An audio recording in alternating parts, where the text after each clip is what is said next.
Баршаларыңызға қайырлы күн. Бүгін мен өзімнің кезекті блогтарымды түсіретін боламын. Яғни менің универдегі бір күнім ба, әлде менің өзімнің бір күнім ба. Бүгін қарбалас күн болайын деп тұр. Қазір сабаққа барғаннан кейін ары қарай кітаптың тұсаукесеріне, одан кейін екі кейіпкеріммен сұхбат бар. Бірге болыңыздар, қызықты моменттерді, яғни сәттерді түсіріп қалуға тырысамын. Ал енді қызық болса, аяқта дейін көріп, лайк басып, коммент жазып қалдырып, кіргеліп қойыңыздар. Көктемнің жайма шуақ күндері басталды, ал мұнда 11-ші сынып оқушылары ұбт тапсыруға келіп тұр. Ал мен болсам сабаққа бардым алғашқы, бізде әлеуметтану сабағы.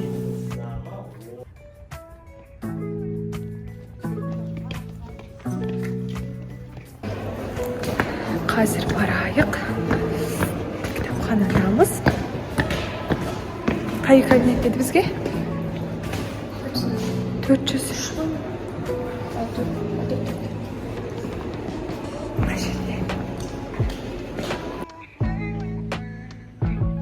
Адамы кім дегенде американец айтқан.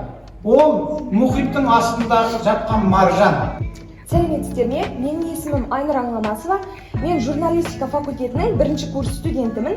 Сізге қояр сұрағым мынадай. Сіз жаңа айтып жатырсыз, қазақ мәдениеті өркениетке, әлемдік өркениетке, түркі өркениетіне ұмтылу керек, қосылу керек деп. Осы тұста еске алатын болсақ, мәдениет өркениетке ұмтылғанда ол жұтылады. Ал біз өзіміздің қазақы болмысымызды осы жаһандану, жаһандық өркениетте жоғалтып алмаймыз ба? Қалай ойлайсыз? Өте дұрыс. Егер сіздің қазақ өзіміздің өркениетіміз кім?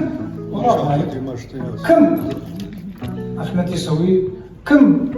Уәлиханов, Шәкәрім толып жатыр ғой. Дұрыс айтасың. Өзіміздің фундаментіміз күшті болмаса, анаған қалай иеленеміз біз? Алдымен дұрыс айтасың. Не үшін қазақ тілімен бірінші болу керек деп отқаным? Осы үшін айтып отырмын ғой. Сұрағыма жауап алғаннан кейін кітаптың тұсаукесерінен шығып, әрмен қарай өзімнің сабағыма бардым. Бізде мәдениеттану сабағы болды, және сабақ айтып тұрған Хамза. Біздер демократия деймізде еркіндеп ойымызға келгенін істеп жатамыз. Мен өзім білемін, тұрғанға тұрмаймын, мен өзім білемін. Достар, бізде сабақ бітті. Енді келе жатырмыз. Қайтып келе жатырмыз жатақханаға. Енді негізі мына жерде дәл осы сәтте андай тиындардың ойнап жатқан бір көрінісі кету керек тұғын. Әшейінде ойнап жүретін тиындар таппай қаласың осындай кезде. Но күніміз сәтті нәтижелі болып жатыр. Иә. Одан кейін қазір жатақханаға барғаннан кейін сұхбат алуға шығатын боламын. Тағы да әлі бір-екі түсіретін заттар бар. Сол процессті де сіздерге түсіріп беретін боламын. Енді сабақ күшті өтті. Оңай сабақтар әлеуметтану мен мәдениеттану. Мәдениеттіміз ғой. Иә. О, тиын тауып алдым, қазір түсірем.